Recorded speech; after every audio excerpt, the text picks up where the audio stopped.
Boa noite, irmãos. A paz do Senhor. É bom estarmos de volta para mais uma classe do nosso curso básico de teologia.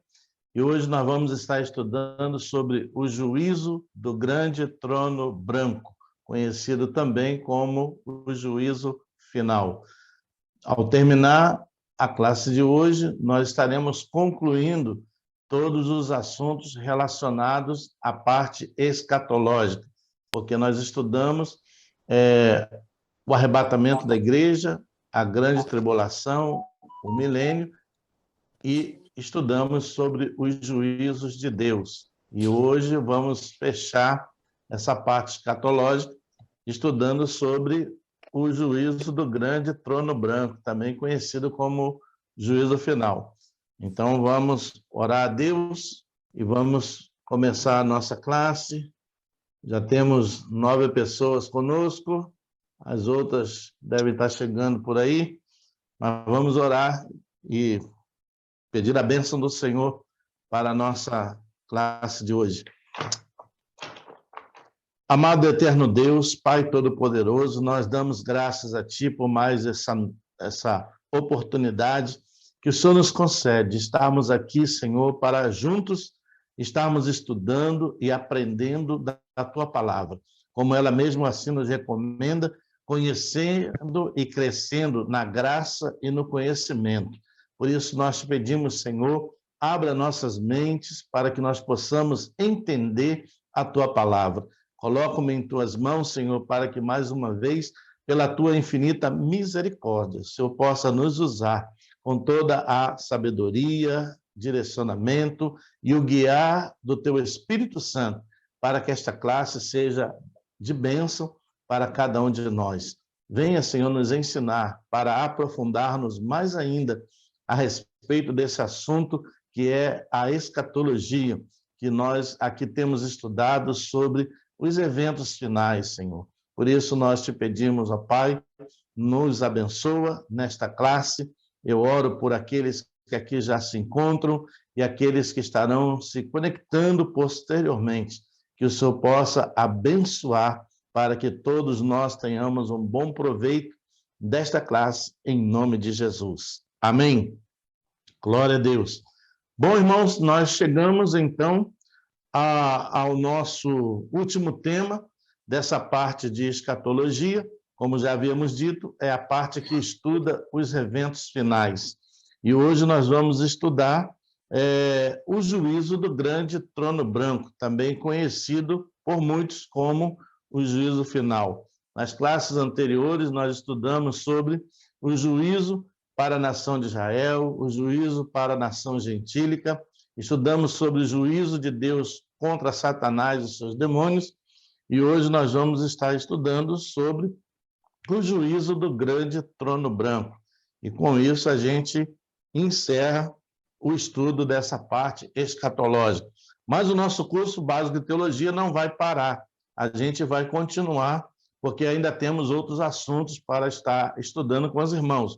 Na próxima aula, nós vamos iniciar um estudo baseado no conhecendo o caráter de Deus. Nós vamos estar falando e aprendendo sobre os atributos de Deus.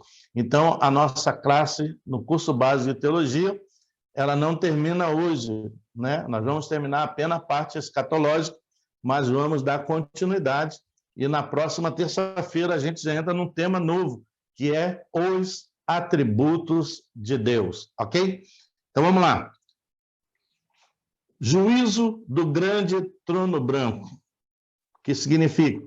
O juízo do grande trono branco, também conhecido e chamado de juízo final, na visão dada a João na ilha de Pátimo, ele vê um grande trono branco e diante do que estava assentado no trono, foge toda a terra e o céu. Ele também viu os mortos, os grandes e pequenos, de pé na presença de Deus. E foi aberto o livro da vida. Então foram julgados conforme o que estava escrito, segundo as suas obras. Apocalipse, capítulo 20, do versículo 11 ao versículo 15. Apocalipse capítulo 20, versículo de 11 a 15, fala exatamente sobre esse tema, o juízo final, ou o juízo do grande trono branco, que nós sabemos que vai ocorrer naquele momento onde todos aqueles que passaram dessa vida sem terem aceito ou crido ou recebido a Cristo como Senhor e Salvador, haverão de ressuscitar. A Bíblia chama essa ressurreição da segunda morte. E nós vamos ver o porquê. Então, essa ressurreição acontecerá de que maneira?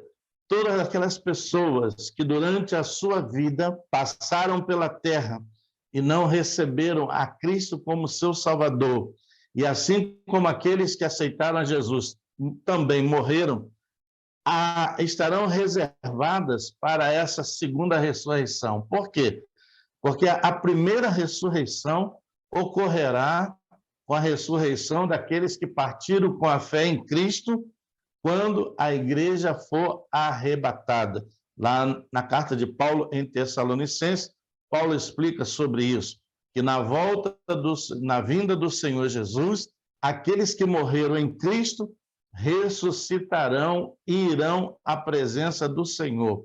E os que estiverem vivos na terra nesse momento receberão um corpo glorificado para também irem ao encontro do Senhor. Mas todos aqueles que morreram sem terem a fé em Cristo, esses não ressuscitam, esses continuam onde estão e serão reservados para a ressurreição do juízo do grande trono branco, que está lá em Apocalipse. E esta ressurreição, nós sabemos que é uma ressurreição para condenação, para juízo. Então, se nós formos lá, você pode abrir comigo aí a sua Bíblia, e na Bíblia, no capítulo 20 de Apocalipse, Apocalipse capítulo 20, do versículo 11 até o versículo 15, essa foi a visão dada a João na ilha de Patmos, quando ele lá estava. Diz assim, do versículo 11 ao 15, vi um grande trono branco, e aquele que nele se assenta, de cuja presença fugiram a terra e o céu, e não se achou lugar para eles. Vi também os mortos, os grandes e pequenos, postos em pé diante do trono. Então se abriram os livros. Aqui, porque os livros? Porque temos o livro da vida e temos os livros dos atos, ou seja, onde estão registrados todos os atos que foram realizados pelos seres humanos durante a sua passagem pela terra. Por isso que João aqui está dizendo, então se abriram os livros. Então, nesse momento, vai ser aberto o livro da vida e vai ser aberto também o livro dos atos, ou seja, o livro que está registrado todos os atos de todos os seres humanos que passaram pela terra durante a sua existência. Então, João diz assim, então se abriram os livros, ainda outro livro, o livro da vida, foi aberto. E os mortos foram julgados segundo as suas obras, conforme o que se achava escrito nos livros. Então, tudo aquilo que está, todos os atos que os seres humanos praticam na terra durante a sua passagem por ela, está registrado nesse livro, né? E disse mais, versículo 13, deu mal aos seus mortos que nele estavam, a morte e o além empregaram os seus mortos que neles havia, e foram julgados, um por um, segundo as suas obras. Então a morte e o inferno foram lançados para dentro do lago de fogo. Esta é a segunda morte, o lago de fogo. E se alguém não foi achado escrito no livro da vida, esse foi lançado para dentro do lago de fogo. Então, João aqui está falando exatamente sobre isso, o julgamento do grande trono branco, onde todos os seres irão ressuscitar e apresentarem-se diante do Senhor. E a Bíblia diz que esse momento será um momento para receberem o juízo de Deus. De que maneira Deus efetuará esse juízo? Aqui nós lemos que 2 livros serão abertos. o livro da vida e o livro dos Atos, ou seja, o livro que contém tudo aquilo que os seres humanos fizeram durante a sua passagem pela Terra. E vai ser aberto também o livro da vida, por quê? Porque há uma necessidade de ler, ou Deus vai julgar pelos atos registrados, e vai ter o livro da vida para comprovar que essas pessoas que estão diante dele para o julgamento não têm os seus nomes escritos no livro da vida. Então, essa é a razão pela qual João, nesta visão, ele vê os grandes e os pequenos, ou seja, não importa autoridades, milionários, políticos, seja lá quem for que tenha passado pela terra, reis, governantes, todas essas pessoas que passaram pela terra na sua existência, mas que não receberam e não creram e não confessaram a Cristo como seu Senhor e Salvador, vão ficar aguardando para a ressurreição do juízo do grande trono branco. Por isso que João diz aqui que foram abertos 2 livros, né? O livro da vida, para mostrar que o nome deles, que será julgado um por um, né, não está registrado no livro da vida. E o que vai trazer a condenação, além de não ter o nome escrito no livro da vida, que comprova não ter aceito a Cristo como seu Senhor e Salvador durante a sua passagem na terra, ali vão estar todos os atos que foram realizados, e Deus então vai executar o julgamento. Nesse julgamento, nessa ressurreição, não há mais nenhuma esperança. É uma ressurreição para juízo, para condenação. Então, foi o que João viu lá na ilha de Patmos, registrando aqui no capítulo 20 de Apocalipse, do versículo 11 ao versículo 15. Seguindo, essa ressurreição é geral e abrangente. Ela trará a presença de Deus a todos os que morreram em seus delitos e pecados, para serem julgados por Deus. Por isso, João diz em seu evangelho que bem-aventurados são aqueles que têm parte na primeira ressurreição. O que João está escrevendo aqui no seu evangelho, lá em João capítulo 5, versículo 28 e 29? Ele está dizendo aqui que bem-aventurados são aqueles que têm parte na primeira ressurreição. Por quê? Porque a primeira ressurreição é a ressurreição daqueles que partiram com a sua fé em Cristo, que haverão de ressuscitar na volta do Senhor Jesus para serem levados à presença dele. Por isso, João escreve no seu evangelho que esses são bem-aventurados, porque creram, porque receberam e aguardam por esse momento, ainda que já tenham partido dessa terra. Ou seja, todo aquele que já partiu dessa terra, mas partiu salvo em Jesus Cristo, ou seja, com a sua fé em Cristo, aguarda por esse momento. Então, essa será a primeira ressurreição, né? Então, haverá essa ressurreição para ser levado à presença de Deus, daqueles que morreram com a fé em Cristo, e a segunda ressurreição é essa do juízo do grande trono branco. Vamos lá, Evangelho de João, capítulo 5, você pode ver comigo, Evangelho de João, capítulo 5, versículo 28 e versículo 29, quando João aqui diz que todos aqueles que têm parte na primeira ressurreição são bem-aventurados, porque creram e receberam a Cristo como seu Senhor e Salvador. Aleluia. Lá em João, capítulo 5, versículo 28 e versículo 29, olha o que diz aqui João. Evangelho de João, capítulo 5, versículo 28 e 29. O Senhor Jesus assim está dizendo, e João registra: não vos maravilheis disto, porque vem a hora em que todos os que se acham nos túmulos ouvirão a sua voz e sairão.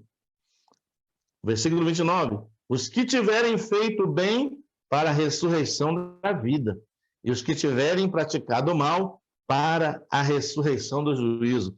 Então, João aqui está escrevendo e fazendo uma distinção entre essas duas ressurreições.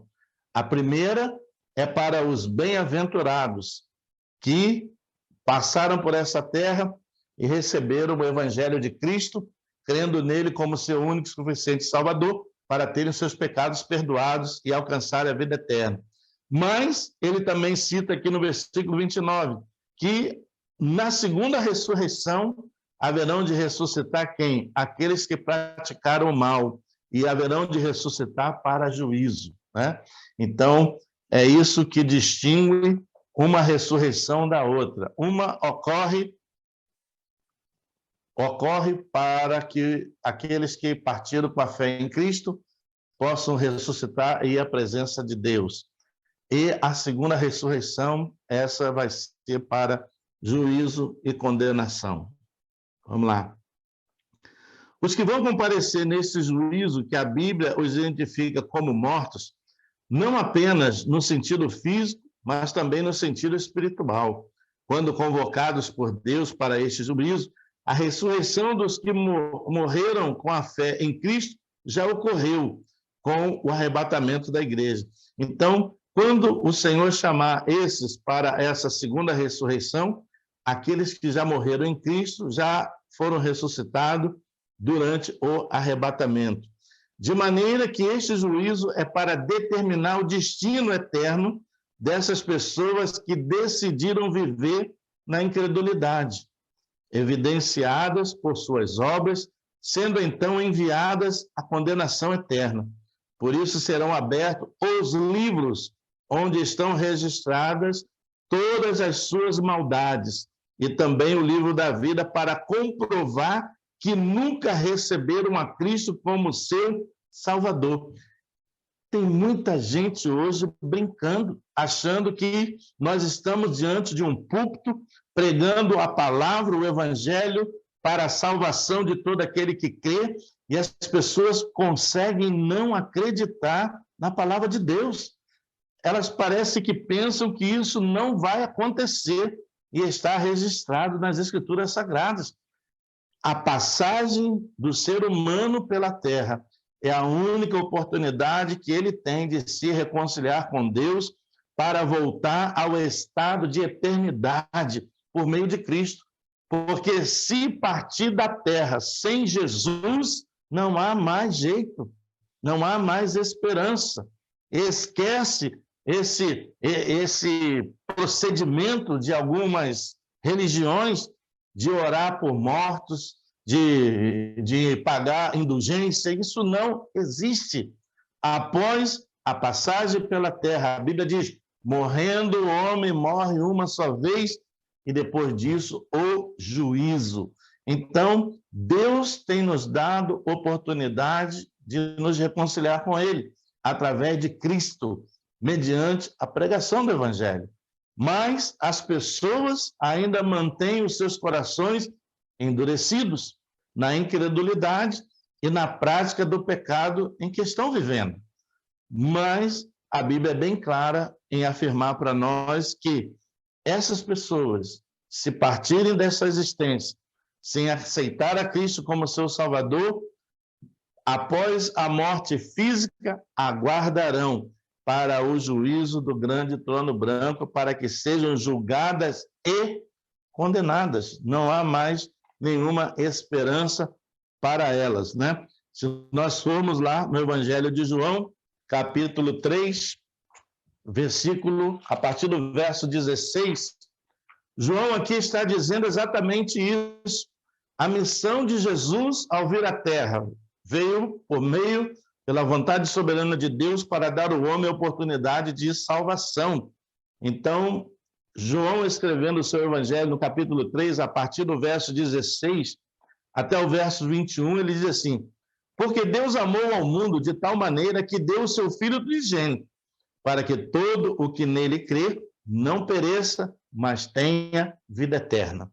Porquanto Deus enviou o seu Filho ao mundo, não para que julgasse o mundo, mas para que o mundo fosse salvo por ele.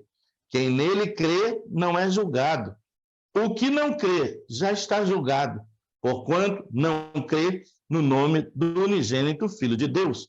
O julgamento é esse, que a luz veio ao mundo e os homens amaram mais as trevas do que a luz, porque as suas obras eram más, pois todo aquele que pratica o mal aborrece a luz e não se chega para a luz a fim de não serem arguídas suas obras. Quem pratica a verdade aproxima-se da luz, a fim de que as suas obras sejam manifestas, porque feitas em Deus. Então, João aqui está dizendo que quando Deus enviou a Cristo, a terra enviou com essa missão de trazer o homem da sua queda, do seu afastamento de Deus para uma reconciliação. Porque o estado espiritual de todo aquele ser humano que não está em Cristo é um estado de morte.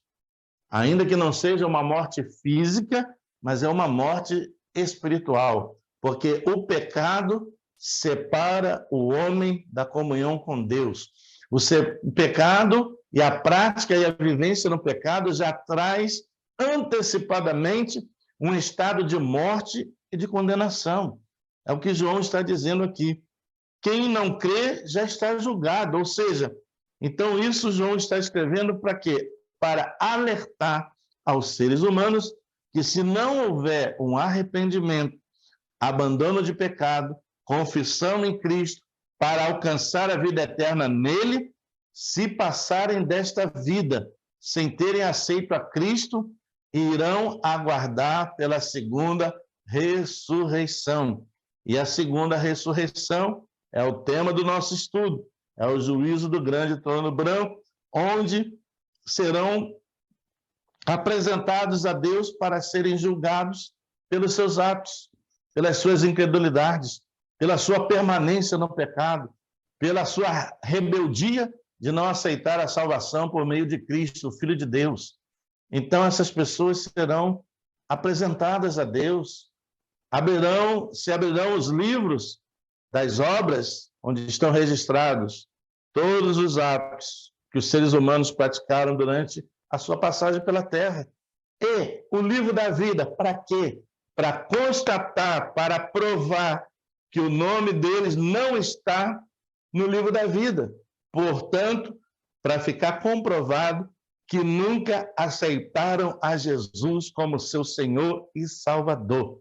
Se você hoje voltar lá na sua cidade, procurar o cartório onde os seus pais te registraram, lá vai ter um livro velho, empoeirado, mas em determinada página, que está registrada na sua certidão de nascimento, livro tal, folha tal, nome, fulano de tal. Se o cartório, você for no cartório e esse livro for lá, for apanhado e for trazido à sua presença, ao ser aberto, vai ser constatado que você nasceu naquele dia, naquela hora, e o nome do seu pai é tal, da sua mãe é tal. Então, lá está registrado.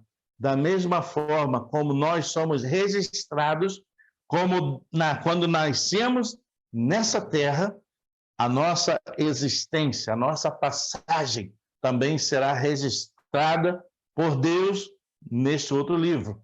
Mas, no momento em que nós tomarmos a conscientização de Jesus e abrimos o coração para Ele, vamos sair do estado de morte espiritual para um estado de vida abundante e eterna em Cristo.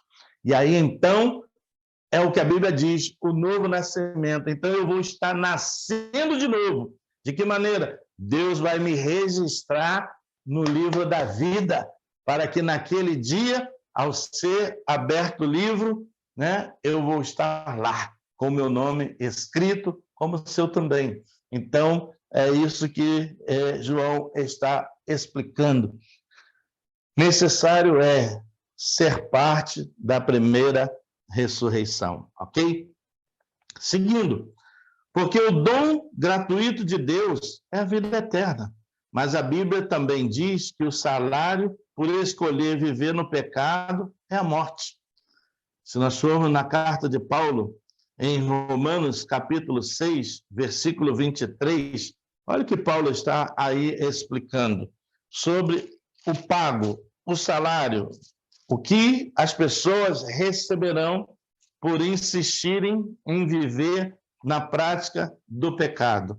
Paulo, escrevendo a sua carta em Romanos, no capítulo 6, e no verso 23, ele diz assim: porque o salário do pecado é a morte, mas o dom gratuito de Deus é a vida eterna em quem? Em Cristo Jesus, nosso Senhor. Paulo escreve de uma forma bem clara, porque o dom de Deus é gratuito. Por quê? Porque o preço quem pagou foi Cristo. Para nós é graça, um favor imerecido, mas que pela graça de Deus somos salvos, não por obras, para que ninguém por elas se glorie. Mas está dizendo o apóstolo Paulo que o dom de Deus é gratuito, porque Jesus já pagou o preço, para que nós nele, em Cristo, tenhamos vida eterna.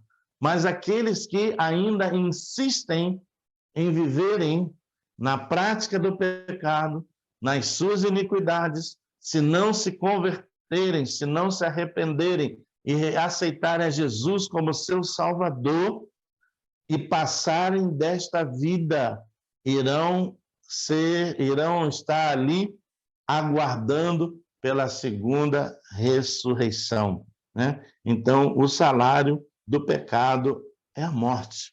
E quando se fala de morte aqui, é a morte eterna, que é a separação eterna entre Deus e o homem. Não vai haver mais nenhuma chance de reconciliação com Deus, senão nessa existência que nós aqui estamos agora passando por ela. Amém? Por isso é necessário que o homem se arrependa e se converta ao Senhor de todo o seu coração, né? Todos os que forem julgados diante do trono branco serão condenados e enviados ao lago de fogo, que é a segunda morte. Irmãos, é sério. A Bíblia é clara em afirmar que nesse julgamento, todos aqueles que ali vão estar já estão condenados. Eles só vão se apresentar diante de Deus para receber a sentença. E a sentença é ser lançado lá no Lago de Fogo, né? Lago de Fogo. Se nós formos lá, voltar lá em Apocalipse, capítulo 20, versículo 14 e versículo 15, preste atenção aí o que diz, nós até lemos, mas vamos ler de novo. Onde fala da segunda morte, diz assim, capítulo 20 de Apocalipse, verso 14 e 15, diz assim: então a morte e o inferno foram lançados para dentro do lago de fogo. Esta é a segunda morte, o lago de fogo. Por que João está dizendo essa é a segunda morte? Porque a primeira já ocorreu, a morte espiritual, quando herdamos o pecado de Adão, que, por consequência, nos levou à morte física, né? A morte física vem como consequência do pecado cometido por Adão. Paulo, escrevendo, ele deixa isso muito bem claro, porque todos pecaram, por um só homem veio a condenação a todos, portanto, todos pecaram e destituídos estão da glória de Deus. Mas Paulo também escreve, mas por um só homem veio a salvação a todos, que é Cristo, né? Então, João aqui está dizendo que todos aqueles que estiverem lá para serem julgados, após serem julgados, serão condenados e lançados no lago de fogo, que é a segunda morte. E se alguém não foi achado escrito no livro da vida, esse foi lançado para dentro do lago de fogo. Então, essa é a razão pela qual haverá a abertura dos dois livros, tanto o livro dos Atos como o livro da vida. Porque se houver alguma constatação de alguém, não sei se isso vai ser possível, apenas tendo uma ideia, uma hipótese, né? Por exemplo, você hoje comete uma infração dirigindo aí fora, o guarda para você, te dá uma multa, e você tem o direito de ir lá perante o juiz e contestar, ou seja, reclamar sobre aquela multa, dizendo que você não estava tão acima do limite, sei lá, alguma coisa desse tipo. Vamos supor que haja essa possibilidade nesse julgamento. Alguém se levante e diga, não, mas eu não fiz tudo isso, eu não sou essa pessoa, eu não cometi todos esses delitos, todas essas iniquidades. Olha direitinho, talvez o meu nome esteja aí no livro da vida. Uma hipótese, né? Uma hipótese. Aí o livro vai ser aberto para mostrar que não há o nome daquela pessoa escrita no livro da vida, que dê a ela o direito de entrar no reino que foi preparado para todos aqueles que aceitaram o Senhor Jesus, né? E desde a fundação do mundo. Então, é sério, isso é sério. E existem hoje muitas pessoas não dando a mínima para a palavra de Deus. As pessoas estão vivendo hoje como nos dias de Noé, achando que o dilúvio não iria acontecer, até que veio as águas e tragou a todos. A volta do Senhor Jesus também vai ser igual. Jesus vai vir, não com seus pés em terra, mas vai vir. Os anjos receberão a ordem, recolherão todos os escolhidos do Senhor, a igreja será arrebatada à presença do Senhor. Os que já morreram com a sua fé em Cristo ressuscitarão, por isso o estudo fala da primeira ressurreição, para ir ao encontro com o Senhor. E os que morreram sem Cristo vão ficar guardadinhos lá, esperando pela segunda ressurreição, que é a ressurreição do que nós já ouvimos e hoje estamos aqui aprendendo, que talvez você já tenha ouvido muito essa expressão, talvez nunca tenha tido a ideia sobre o assunto, o juízo do grande trono branco, que nada mais é do que o juízo final, que é o juízo para condenação. Não há mais nenhuma esperança de salvação nesse juízo. É um juízo para condenação. Então, podemos pensar sobre isso. Com quem será o meu vizinho na eternidade? Vai ser Deus ou Satanás, né? Então, é muito sério isso, né? Por que o meu vizinho? Porque o lago de fogo é a residência, é o lugar que Deus também preparou e está reservado lá também. Para quê? Para ser lançado lá Satanás, o anticristo e o falso profeta, né? E todos aqueles que partirem da vida sem salvação em Jesus. Então, é o que diz as Escrituras Sagradas. Vamos lá. Então, João diz aqui que é a segunda morte.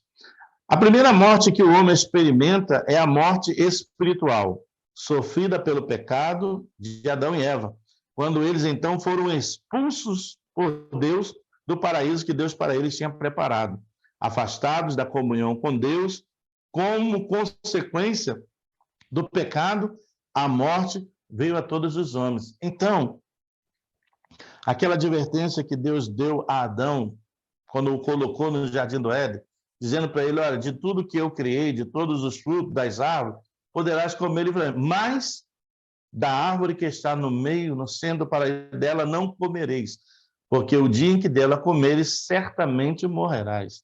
E nós sabemos que o homem desobedeceu, comeu do fruto, com isso, deu origem ao pecado. E dando origem ao pecado, criou também uma barreira, uma separação entre Deus e o homem. E Deus teve que tirar o homem do Jardim do Éden. Por que Deus fez isso? A Bíblia diz que Deus tirou o homem do Jardim do Éden e pôs os anjos com espadas flamantes para guardar a árvore da vida. Por quê? Para que o homem em pecado não comesse do fruto da árvore da vida, ok? Então, Deus expulsou o homem do paraíso e por esse fato, devido à queda de Adão, todos nós nos tornamos também pecadores, destituídos da glória de Deus, necessitando de sermos reconciliados com Deus, aleluia, mediante ao sacrifício de Cristo, que fez por nós na cruz do Calvário. Se nós formos lá em Gênesis capítulo 3, Gênesis capítulo 3, do verso 22 ao verso 24. Vamos lá. Gênesis capítulo 3, versículo 22 a 24.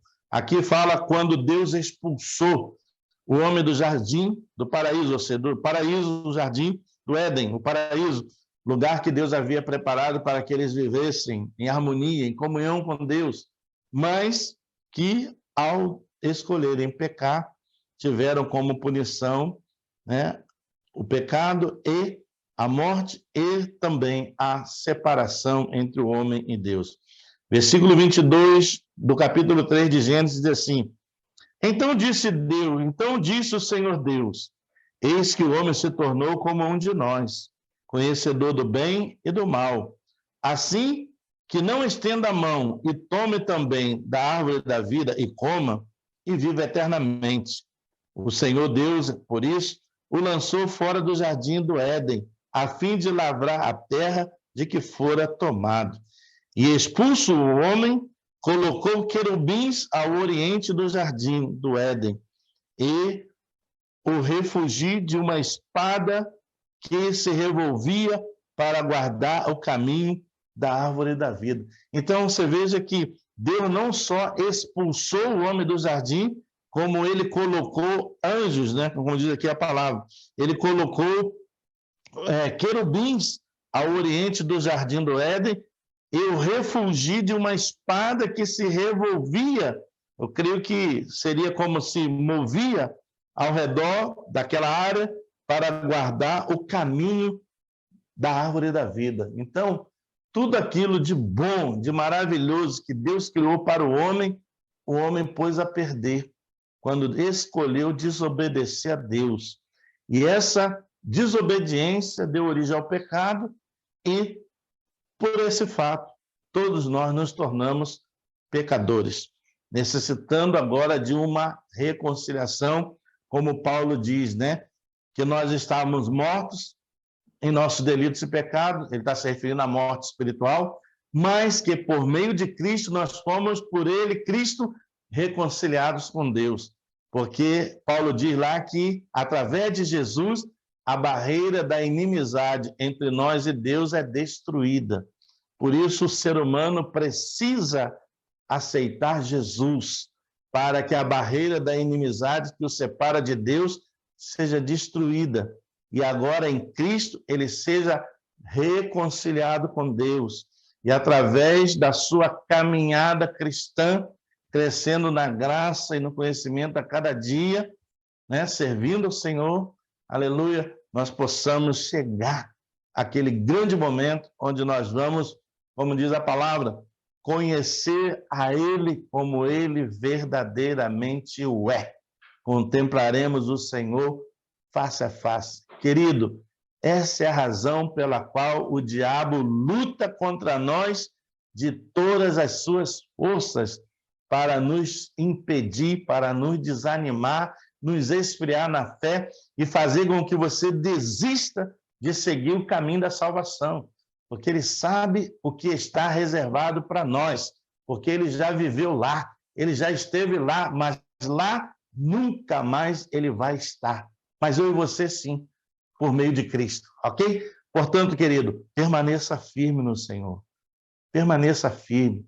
Não negocie a sua fé. Não abandone o caminho do Senhor. Seja firme, seja confiante. Maior é aquele que em nós está do que aquele que está nesse mundo, que é o inimigo, ok? Então, vamos seguir com fé, vamos caminhar olhando para o autor e consumador da nossa fé, Jesus Cristo, né? Então, meu irmão, cabe lembrar, para que a gente vá concluir agora, cabe lembrar que o lugar onde serão lançados os que forem julgados no juízo do grande trono branco é o mesmo lugar onde também serão lançados Satanás, o anticristo e o falso profeta.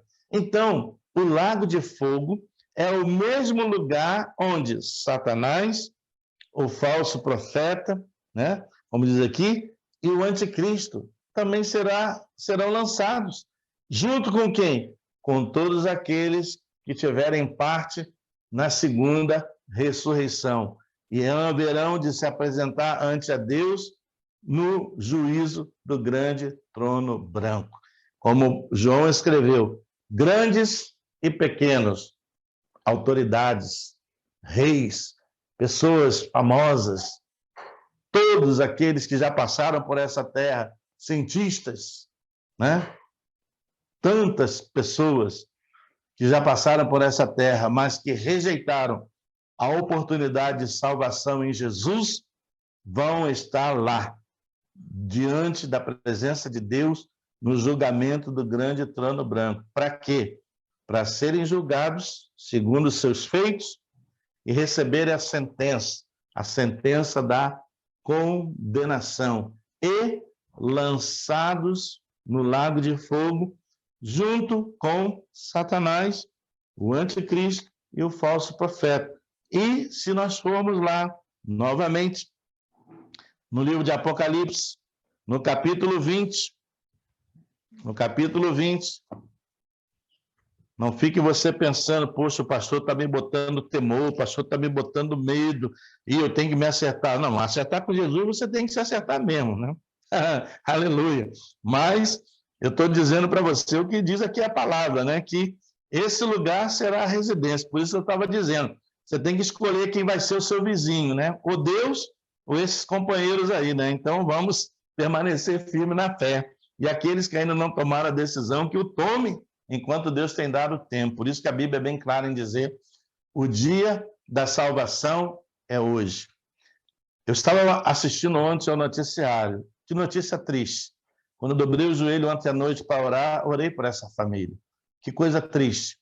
Uma família, um casal hispano, perdeu em um só dia, em um acidente, os 6 filhos que tinham. Parece a tragédia de Jó. Uma família perdeu em um só dia, em um único acidente, os seus 6 filhos, os únicos que tinham, os 6 filhos que tinham. Aí você pode pensar, olha, haviam pessoas de meia idade, pessoas um pouco mais maduras, e haviam pessoas até crianças, E aí a gente pode chegar naquele ponto, onde muitas pessoas pensam dessa forma. Não, mas eu ainda sou muito novo, eu tenho uma vida pela frente, eu vou aproveitar, vou curtir, e quando eu estiver velho, aí então eu penso sobre o assunto da salvação em Cristo e a vida eterna. Como se nós tivéssemos o controle da nossa existência. Não sabemos, só Deus sabe, até onde eu e você vamos chegar. Só Ele sabe. O importante e o que fará a diferença é a maneira como nós vamos estar preparados para esse momento. Talvez aquelas pessoas, esses filhos, talvez nunca pensassem que isso pudesse acontecer. Então, a passagem pela terra é a única oportunidade que o homem tem de se reconciliar com ele. Vamos lá, para a gente fechar, né? Onde diz aqui que esse lugar, o Lago de Fogo, será a residência, e não uma residência temporária, mas uma residência eterna para todos aqueles que estarão no juízo da segunda ressurreição e acompanhados lá como vizinhos de Satanás, o anticristo e o falso profeta. Apocalipse capítulo 20, versículo 10 diz assim: o diabo, o sedutor deles, foi lançado aonde? Para dentro do lago de fogo e enxofre, onde já se encontram não só a besta, como também o falso profeta, e serão atormentados de dia e de noite pelos séculos dos séculos. Então, a Bíblia é fiel e verdadeira. Aquilo que Deus mandou que João escrevesse vai se cumprir. Que você goste, não goste, aceite, não aceite, vai se cumprir. Então, meu irmão, vamos orar com mais intensidade pelos nossos familiares. Vamos falar do Evangelho de Cristo para a salvação, para as pessoas que estão próximas a nós. Porque se nós já estamos em Cristo, é necessário que essas pessoas também estejam em Jesus, para que não sejam lançados nesse lugar de tormento eterno. E a Bíblia diz aqui que é o lugar onde já está também reservado, não só para os da segunda ressurreição, como também para o falso profeta, o anticristo, né? A besta, o falso profeta e Satanás, né? Então, todas essas pessoas da segunda ressurreição, no juízo final, vão estar sendo lançadas para esse lugar, o lago de fogo, né? Aleluia. Então, é necessário que a gente viva o evangelho como ele realmente requer de cada um de nós. Sede santos, porque o vosso Deus é santo, ok? Então, irmãos, com isso, nós concluímos o nosso curso básico de teologia na parte escatológica, que fala e ensina-nos acerca dos assuntos relacionados ao final dos tempos, né? Como eu falo sempre, é um curso básico, nós não estamos esmiuçando tão a fundo, mas é um curso básico para que você, como crente em Cristo Jesus, tenha uma noção dos acontecimentos, como vai acontecer as coisas nesse último tempo, né? Que é o tempo que se cumpre esses eventos escatológicos. Mas o curso não para por aí, nós vamos continuar. Na próxima terça-feira, nós vamos dar início a uma nova matéria, também do curso básico de teologia, onde nós vamos estar aprendendo sobre os atributos absolutos e relativos de Deus. Vamos aprender sobre os atributos absolutos e relativos de Deus, ok? Então, na próxima terça-feira, a gente volta às 7h30 com um tema novo para a gente aprender juntos, em nome de Jesus. Irmãos, quero abrir pergunta, algum comentário, alguma dúvida? Fiquem à vontade. Alguém quer comentar algo?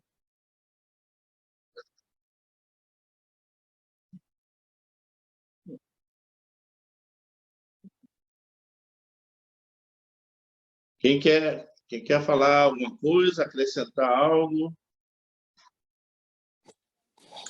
Daqui nada para acrescentar, pastor. Amém. Amém. A gente vai continuar com o nosso curso básico de teologia. Nós vamos estudar sobre os atributos de Deus, atributos absolutos e relativos de Deus. Vamos estudar depois sobre a origem dos anjos e a origem de Satanás. Vamos estudar também sobre a igreja, né? A igreja. Então, a gente ainda vai seguir com mais alguns assuntos, que também são assuntos bem interessantes para a gente aprender junto, ok? Então, terça-feira, a gente está de volta às 7h30 com um novo assunto, falando sobre os atributos absolutos e relativos de Deus, né? Vamos estar estudando sobre esse tema.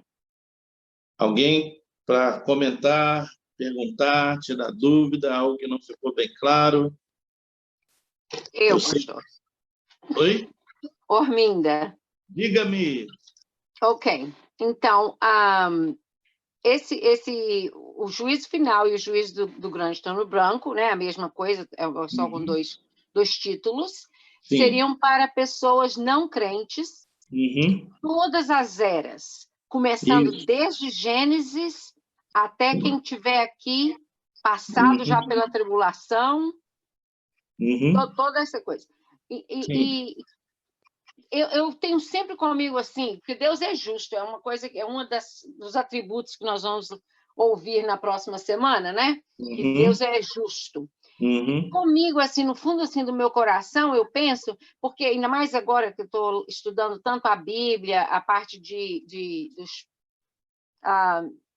dos primeiros livros da Bíblia, né? Naquela época tão difícil, a pessoa fazia uma coisa errada, Deus mandava matar.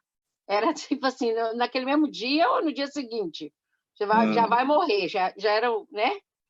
Na época da lei. da época da lei, né? Então, fica parecendo que então, as pessoas que passaram por aquela época, e Deus, sem contar esses aí que Deus já mandou, né?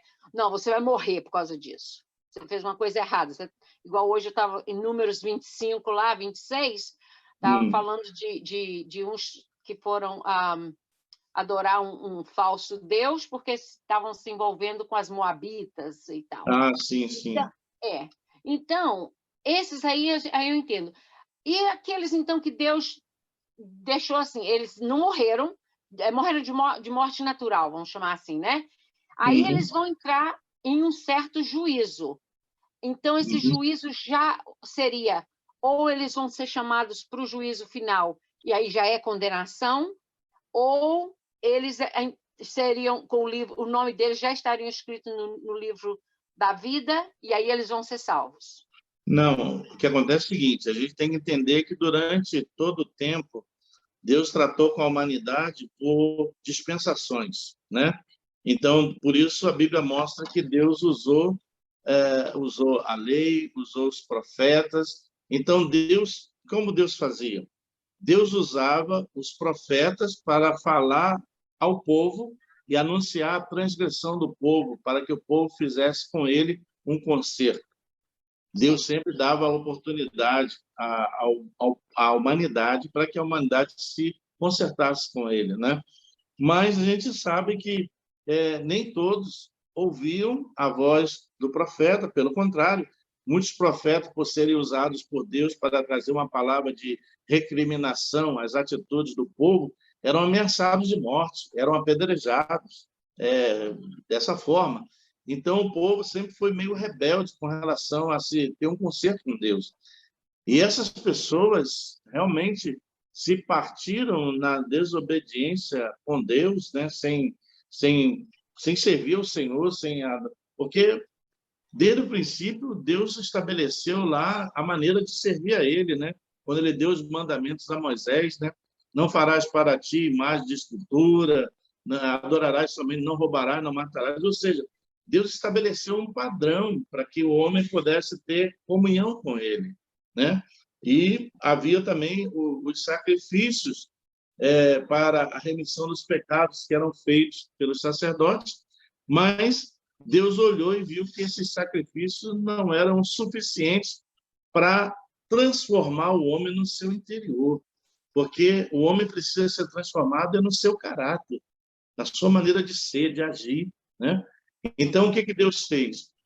Deus enviou a Cristo, e como Ezequiel havia profetizado, que agora em Cristo, esses mandamentos que antes foram escritos em uma pedra, uma tábua, sei lá, foram escritos, né, e dados a Moisés, esses mandamentos, a vontade de Deus agora, a diferença hoje é que a vontade de Deus ela é imprimida diretamente no coração do ser humano, quando ele entrega a sua vida a Cristo. Então, essa vontade de Deus é que nos mantém fiéis a Ele, mantém firme no caminho, não que a gente não tenha, às vezes, até desejo de pecar, de fazer coisa errada, mas a gente tem o Espírito Santo que nos adverte, não faça, não vá, entendeu? Então, a gente volta para o caminho certo, né? Mas, até se a gente falhar, como lá João escreve, filhinhos, não pequei, mas se pecarem, saiba que tem da parte de Deus um advogado a saber. Nós sabemos que podemos nos arrepender, pedir perdão, mas isso não nos dá o direito de viver pecando. Tem muita gente hoje que fica se valendo disso. Paulo escrevendo, ele diz assim: não useis da liberdade com a qual Cristo vos libertou para voltarem a dar ocasião à carne. Ou seja, eu não posso me valer de um Deus que é de amor, graça e misericórdia, que está pronto a me perdoar, me levantar, me restaurar, para viver uma vida de pecado, porque o salário do pecado é a morte. Então, eu não posso, eu tenho que procurar, de toda maneira, viver uma vida santa, uma vida separada para Deus, entendeu? E é isso que hoje faz a diferença daquele tempo. Então, eu creio que, assim como há hoje um mandamento de Deus, ou seja, uma dispensação da graça para a salvação em Cristo, Deus também tratou com aqueles naquela época dessa forma. E a condição naquela época era serem obedientes, fiéis. Você vê que o próprio Saul, foi o primeiro rei de Israel, ele desobedeceu aquilo que Deus havia dito para ele, e Samuel veio a ele e disse para ele o seguinte: olha, Deus hoje estaria confirmando o teu reinado, mas como foste desobediente, ele já escolheu um outro em teu lugar. Entendeu? Então, Saul teve como punição daquela, ele ficou atormentado. A Bíblia diz que após isso os espíritos vinham sobre ele para atormentar, permitido até pelo próprio Deus, entendeu? Então, a gente tem que ver que Deus tratou com o ser humano de formas diferentes durante toda a história, né? Toda a história. E nós hoje estamos vivendo um período que eu creio que é um período privilegiado, porque é o período da graça. Com certeza. Onde nós somos perdoados por Deus gratuitamente dos nossos pecados, que não são poucos, sem fazer nada por isso, ou seja, receber e aceitar só o sacrifício que Jesus já fez por nós, a nossa remissão. E, ainda que a gente fale, né, Deus tem misericórdia para nos levantar, nos restaurar. Não que a gente não vá sofrer as consequências. Todo pecado vem acompanhado de consequências, entendeu? Pastor, então, lembra que na semana passada eu disse que eu tinha pergunta e eu achava que hoje eu teria a resposta mais ou menos dessa pergunta, porque na semana passada nós estudamos o juízo da nação de Israel. E né? do povo gentil. E do povo gentil. Então, eu pensei que, mais ou menos assim, o que eu estava entendendo, e aí agora eu fiquei ainda com aquela coisinha na minha cabeça, mas é igual eu sempre digo, gente, eu não estou fazendo esse questionamento porque eu vou virar uma pessoa estudiosa do assunto que vou saber tudo. Não, curiosidade mesmo, assim, normal, natural. Porque, igual eu já comecei falando, Deus é justo e ele já sabe, é por ele, né? Ele conhece o coração e conhece as entranhas da pessoa. Então, de repente, é assim, se esses daí já morreram em Cristo, não em Cristo, mas assim, já morreram salvos, vamos dizer assim, né? Aí os nomes deles já estão escritos lá no livro. Como os profetas, assim, por exemplo, vou falar eles porque aí fica fácil de eu falar, né? Mas hoje, por exemplo, eu estava vendo de um profeta que é Balaão, que ele nem era um profeta muito do certinho, né? Mas depois ele se arrependeu no final lá e fez o que Deus pediu para ele fazer. Então, ainda existe isso. Mas é isso aí. Então, eu entendi. Balaão, ele desobedeceu a Deus, né? Porque Deus disse para ele não ir com os príncipes de Balaque, porque o povo que lá estava, que eles queriam que ele amaldiçoava, era um povo abençoado, era o povo de Deus, né? Mas ele não foi a primeira vez, eles voltaram com uma oferta maior, dando a ele uma recompensa muito alta, né, de prata e ouro, e eles, tentados pela recompensa que ofereceram a ele então foi, né? E você vê que Deus coloca o anjo lá no meio do caminho dele, a mula viu o anjo, ele não via, até que acabou com o pé comprimido contra o muro.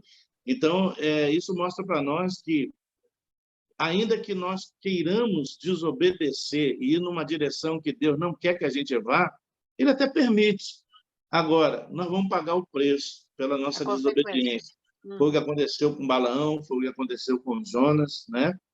Então, a gente sempre vai arcar com as consequências. Foi o que aconteceu com Davi, quando pecou com Betseba. Então, todo pecado, ainda que hoje, pela graça, Deus nos perdoe e nos restaure, que nos dê uma nova chance, ele não nos isentará das consequências que esse pecado cometido, uma vez cometido, vai nos trazer. Ninguém vai ficar isento das consequências, entendeu? Então, por isso que a gente tem que estar muito... Por isso que a Bíblia recomenda, sede sóbrios e vigilantes, porque o inimigo ele anda ao nosso redor querendo armar contra nós. Então, ser sóbrio e vigilante é estar atento a tudo que acontece ao nosso redor, entendeu? Porque o inimigo ele é tão sutil que, muitas das vezes, as suas propostas são quase desapercebidas mas que tem um fundamento, né? Ele começa a ganhar terreno aos poucos, né? É uma coisinha hoje aqui, é uma coisinha outra lá, e daqui a pouco, quando você vê, você está totalmente dominado, envolvido numa situação, entendeu? Então, a gente tem que ter muito discernimento, muito cuidado com a nossa vida espiritual, com a nossa relação com Deus, porque o inimigo é astuto, né? Você vê que lá na... Hã? A Bíblia diz orai e vigiai, né? Orai e vigiai. Você vê que lá no Jardim do Éden, a serpente, muito astuta, é assim que Deus disse, não comerei. Então, ele começou um diálogo. E ele aproveitou o diálogo com Eva, por quê? Porque Eva começou a se sentir atraída por essa árvore, pelo fruto da árvore. E ela começou a ir lá muitas vezes. Então, é aquela história, né?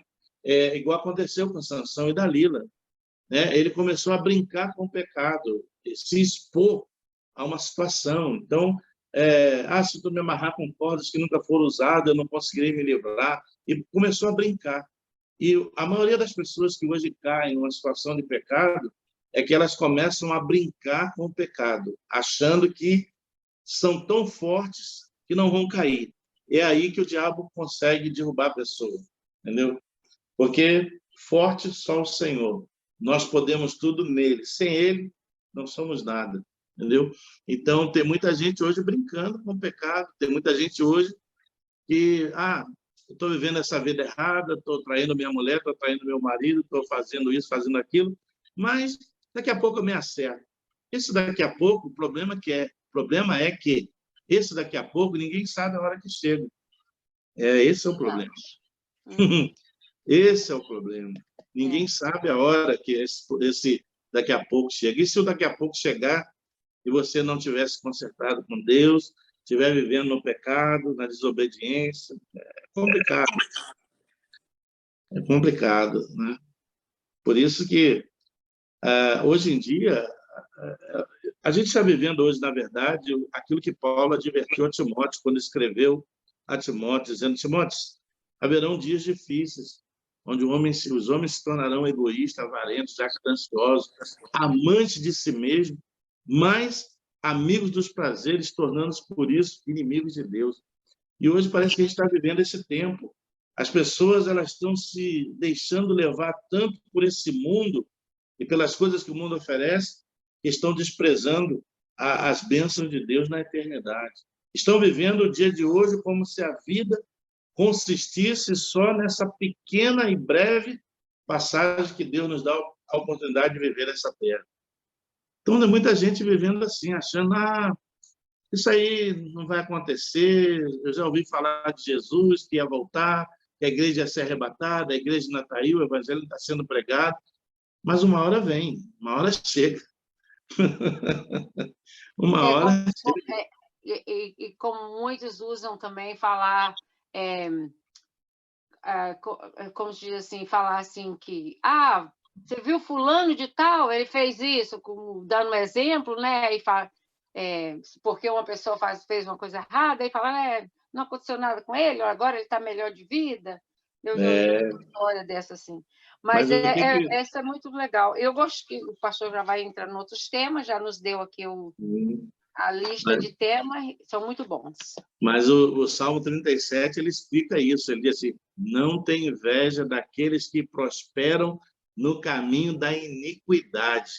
Se eu quero prosperar, eu tenho que prosperar de maneira honesta, de maneira justa, né? Vivendo com retidão, né? Há muitas pessoas, você vê aí, muitas pessoas com milhões nas contas bancárias, com paraísos fiscais, pessoas com mansões, com iates, com um monte de... Mas às custas do quê? Do sangue, do sofrimento, da desonestidade que fizeram e praticaram em cima de pessoas inocentes, né? E hoje tem tudo, mas o que diz a Bíblia? Ajuntais para vós outros tesouro no céu. São pessoas ricas só na terra, mas espiritualmente são miseráveis, são pobres, não têm tesouro nenhum no céu. Enquanto nós, cristãos, somos o povo mais rico e abençoado da terra. porque a nossa riqueza está no céu, onde aquele dia nós vamos pisar nas ruas de ouro, contemplar os muros de cristais. Vamos sentar lá e passear na praça de ouro. Aleluia! Ah, Jesus! É muito bom saber disso, né? Eu falei, meu pai é muito rico, as pessoas que eu faço uma brincadeira assim, eu digo, meu pai é muito rico. Meu pai é muito rico. Ele é Mas, dono. pastor, esse livro da vida, ele vai ter os nomes de todos os nossos irmãos, né? Porque, Sim, através de Jesus Cristo, sim, todos os nomes que tiver escrito lá são filhos de Deus, e nós sim. somos todos irmãos.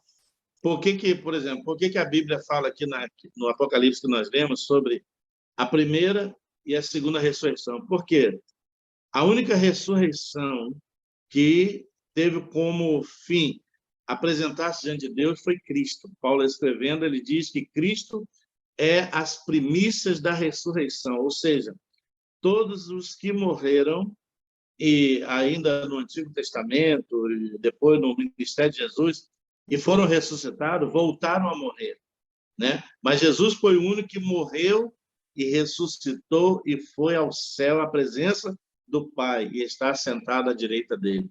Então, Jesus é a primícia. Todos aqueles que já partiram com a fé em Cristo aguardam pela ressurreição na sua volta, que será, como Paulo diz lá, né, em Tessalonicenses, será a ressurreição primeiro dos mortos que morreram em Cristo e a transformação daqueles que estão na terra em um corpo glorificado, para que todos sejam arrebatados à presença do Senhor, né? Então, por isso que ele diz a primeira. Por quê? Quem não for na primeira ressurreição vai ficar para a segunda. E quem não for transformado em um corpo glorificado no arrebatamento, vai ficar também. Aí, quem morreu sem Cristo, aguarda pela segunda ressurreição. E quem ficar sem ter sido arrebatado, passa pela tribulação, ok? É por aí. Oh, Deus. Para amor, tá, exatamente. Ótimo, tá bom. Obrigada, pastor. Não, sempre agradeço, muito bom. É um assunto muito... Eu sei que é um assunto muito pesado, porque quando a gente estuda sobre isso, a gente pensa na nossa família, a gente pensa nos nossos entes queridos, os que já foram, e pensamos naqueles que ainda estão aqui, mas ainda estão com o coração endurecido. A única coisa que nós podemos fazer é orar por eles, para que o coração seja quebrantado e a venda dos olhos seja removida. E falar de Jesus. Ah, pastor, mas como é que eu vou falar de Jesus com um parente meu que não quer ouvir? Fala. A semente, uma vez lançada, a qualquer momento ela vai frutificar. Lança semente. Lança semente. Né? Então, a gente hoje tem que fazer o quê? Nós temos que orar por eles para que o Senhor liberte, abra os olhos deles e quebrante o coração deles, para que eles possam receber a palavra, entendeu? Eu também penso, muitas vezes, por exemplo, eu tenho uma família que, graças a Deus, a maioria da minha família, para o lado da minha mãe, são crentes. Das gerações de minha avó para cá, eu já ouvi falar, né, de como o evangelho chegou.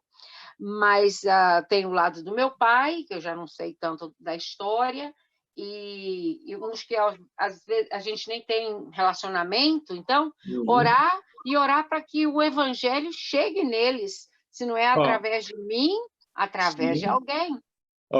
Eu tenho, por exemplo, através de um pastor que está fazendo uma pregação igual o pastor está fazendo, através de uma outra pessoa que está numa igreja, entendeu? Eu tenho a família por parte da minha esposa, ela tem o irmão dela e a cunhada dela e os sobrinhos. Essa família, a família dela, a esposa do irmão dela vem de uma família de portugueses. Então, o pai, a mãe, os irmãos, eram tudo aqueles católicos, mas católico praticante mesmo, de idolatrar Maria, aquelas coisas todas, né? De rezar o Deus, aquela coisa toda. Então, uma boa parte dessa família já foi embora nesse caminho de idolatria. Agora, sabe o que aconteceu? De tanto que nós temos orado por eles, um dos meus sobrinhos se converteu a Cristo. Amém. E esse meu sobrinho está fazendo um movimento nessa família, nos que ficaram ainda. Então, Deus sempre vai levantar alguém para dar uma chance, uma oportunidade, para levar a palavra àqueles que estão mais próximos. E a gente sempre tem orado muito por eles, para que Deus faça cair as escamas dos olhos, tire eles desse segmento de idolatria e reconheçam a Cristo, reconheçam a Deus como o único Deus verdadeiro.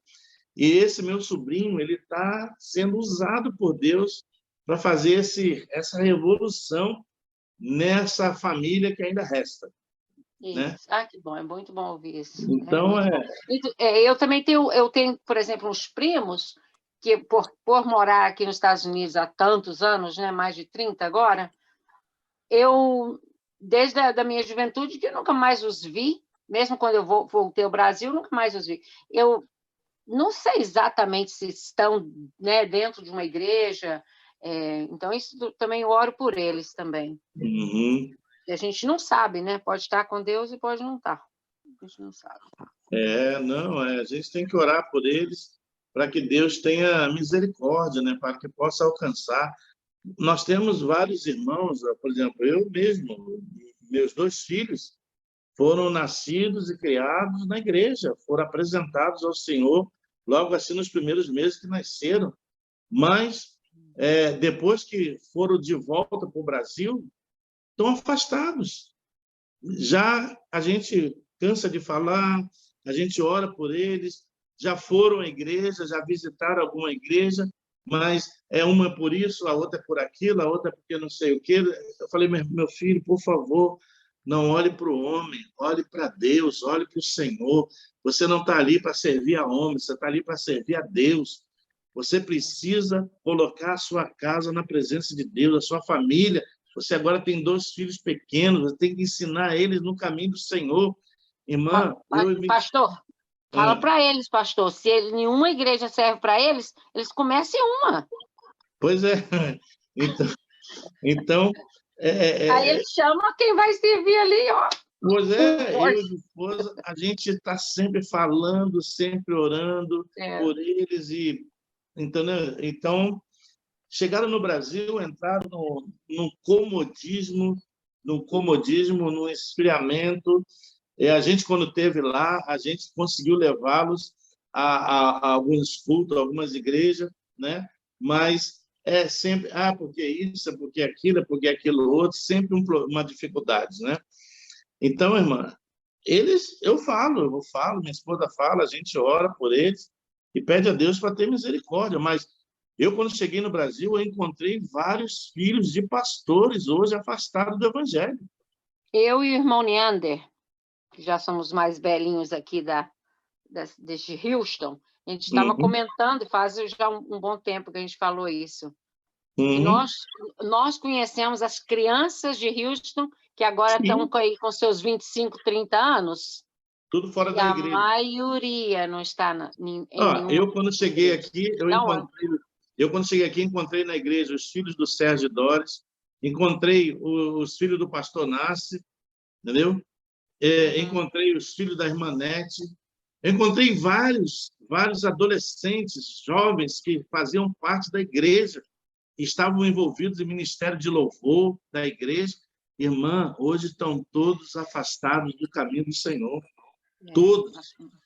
Todos afastados.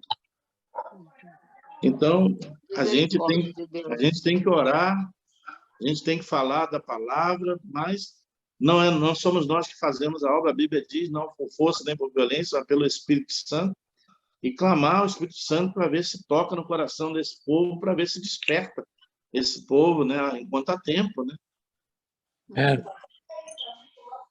Diga, Bob. Não é fácil, não.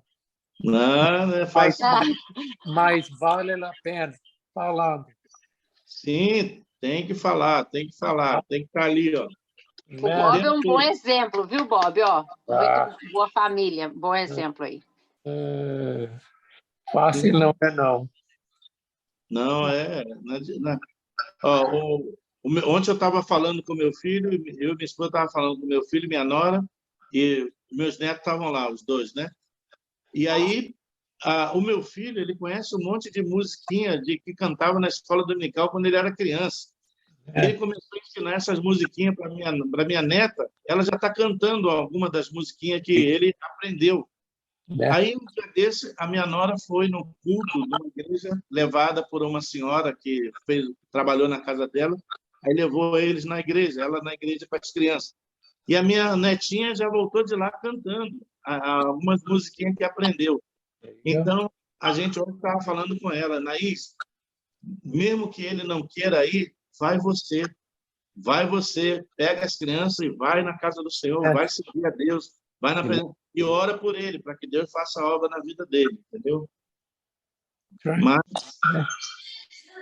é uma guerra, meu irmão, é uma batalha. Mas estamos juntos, pastor, orando por eles e orando pelos outros também familiares dos nossos irmãos da igreja. Eu quando cheguei no Brasil, até os meus sobrinhos, que o pai também é pastor de uma grande igreja no Brasil, tem 6 congregações. Meu sobrinho e minha sobrinha criados na igreja, ele tocava no grupo de louvor, a menina cantava. Quando eu cheguei lá, ele saiu da igreja e formou uma banda do mundo, estava tocando numa churrascaria. Imagina. Saiu da igreja, do grupo de louvor da igreja, montou uma banda e estava tocando numa churrascaria. Eu tenho uma sobrinha que está assim, pastor. Meu Jesus. Meu irmão, não é fácil, não. O diabo está desafiando-nos dessa forma. Já que ele, às vezes, não pode com a gente, ele vai em cima dos nossos filhos. Mas ele não vai ganhar, não. Não vai ganhar, porque ele já é derrotado. Ele já é um adversário vencido. Glória a Deus. Mas a gente tem que continuar firme aí na oração, ensinando, mostrando o caminho, entendeu? Para eles voltarem para o Senhor, entendeu? Amém, irmãos? Alguém mais compartilhar alguma coisa? Senão a gente encerra e na próxima classe a gente volta conhecendo os atributos de Deus, né? Aleluia. Vamos estudar agora sobre um novo assunto. Tá bom, meus irmãos? Que Deus abençoe a todos. Uma ótima noite, um excelente dia para amanhã a todos vocês. E Sim, que Deus pastor, nos dê paz. graça. Ô, Rodrigo, rapaz, você com esse chapéu dessa forma, quase não conheci você. Cheguei no trabalho, pastor, estou até agora aqui, ó, pra você ver. Pois é. Com o Quando eu vi uniforme. você vinha andando ali pelo corredor, eu falei, quem é esse aí? Mas, que Deus abençoe, Rodrigo. Amém, você, sua pastor. família. Amém. Um abraço lá para o resto. Falou, pastor. Ele gostou do caldo? Gostou? Ah, que bom. Gostou? Falou que o caldo verde estava, ó. Sim, tá. O próximo caldo eu vou fazer um feijãozinho com o feijão, caldinho de feijão. Opa, glória a Deus, amém. Com torresminho e tudo. Opa, esse vai vir na cabeça do capricho. Vai, se Deus quiser. Eu provei os 2 caldos, tanto da canjiquinha quanto o do caldo verde, todos os 2 estavam muito bons, graças a Deus. Que Deus abençoe aí as nossas irmãs. Amém. Claro, com certeza. É bom que... Amém. Que o objetivo foi bom, né? Que alcançou. E da próxima... Papai está ocupado. Da próxima vez nós vamos ver se a gente alcança aí ou supera esse objetivo aí, né? Sim, o resultado foi muito bom, graças a Deus. Muito bom, graças a Deus. Tivemos um bom resultado já para o primeiro evento, foi muito bom. Glória a Deus. E o Régio animado, o Régio falou assim, não, quando for dos homens, nós vamos fazer também. Ah, que ótimo, que ótimo. Deus abençoe ele, que envolva aí com nós, né? E todo dia eu vou jogando a sementinha aí, conversando com ele. Isso. Né? E sempre que eu tenho oportunidade, eu falo de Jesus para ele, falo como é que funciona as coisas também, porque, você sabe, pastor, quando as pessoas são difíceis e chega um novo convertido e sabe aquela decepçãozinha que a pessoa desvia logo? Então eu já vou explicando, sabe, a situação e tudo, né? Já para a pessoa não se decepcionar com nada, né? Porque é complicado, né? A gente sabe como é que a igreja é deficiente em algumas partes, não tem jeito, né? Sim, mas a gente tem que olhar para Cristo, né? O autor e consumador da nossa fé e é isso aí. Mas eu vou sempre aí, plantando e pregando. A esposa dele disse que vai também. Estou esperando o neném chegar. Glória a Deus. Ficar mais fortinho, disse que vai apresentar também lá na igreja o neném. Ah, que ótimo, que ótimo. Graças a Deus. E Deus abençoe eles e futuramente mais um membro para nós aí, para ajudar, para contribuir conosco também aí. Amém. Glória a Deus. Se Deus quiser. Tá bom, Rodrigo. Então tá bom, pastor. Então tá, meus irmãos, boa noite. Boa noite, Fatinha. Boa noite, irmã Fatinha. Boa noite, São André. Boa noite, senhora. Como é que está? Bem, graças. Boa noite. Então, boa noite, a paz a todos. boa noite. Paz do Senhor. Boa noite. Boa noite. Até na quinta, não é até no domingo, não, tá? Até na quinta. Quinta-feira tem reunião de oração. Se Deus quiser, nós vamos participar. Vamos ver como é que está o trabalho. Isso. Que bom, Rodrigo, que bom. Um abraço. Boa noite a todos. Um abraço a todos. Boa noite. Até mais. Até mais. Tchau, paz.